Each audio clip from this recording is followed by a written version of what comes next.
చార్మినార్ దగ్గర ఇవాళ బీజేపీ ఆధ్వర్యంలో బతుకమ్మ పండుగ నిర్వహించడానికి అని చెప్పి రాష్ట్ర మొత్తం కూడా మేమందరం ఇక్కడికి మహిళలందరం కదిలి వచ్చి భాగ్యలక్ష్మి అమ్మవారి గుడి దగ్గర పండుగ చేసుకున్నాము.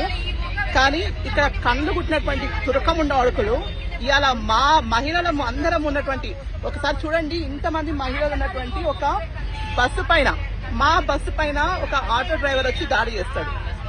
ఈడ ఉన్నటువంటి పోలీసులు సిగ్గుతో తలంచుకొని చెప్తున్నాను, లుచ్చగాలు, అసలుకు నపుంసకులైనటువంటి పోలీసులు. నిజంగా కొడుకులకు నిజంగా చెప్తున్నా, సిగ్గు, శరం, మానం, మర్యాద మన హిందూ పోలీసులకు ఏం మాత్రం లేదు.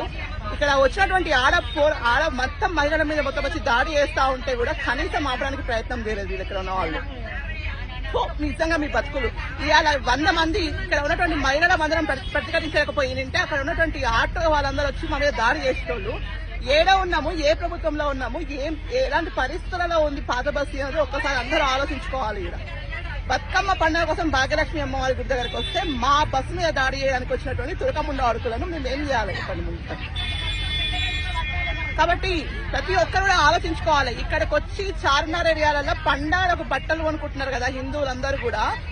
మీకు నిజంగా సిగ్గుశరం ఉంటే, నిజంగా మీరు హిందువులు అయితే, మీకు నిజంగా పౌరుషమై ఉంటే ముందు బంద్ చేయండి షాపింగ్ చేసుడు.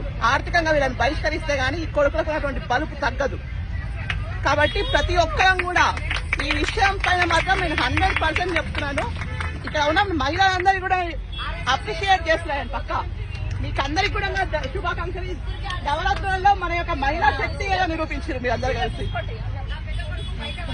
మహిళా శక్తి అంటే ఏందో ఇవాళ ప్రతి ఒక్క మా పాత బస్సులో ఉన్న ప్రతి ఒక్క తుర్కోని కూడా మేము చూపించామని చెప్తున్నాను. ఇంకా నమస్తే, భారత్ మాతా కీ జై.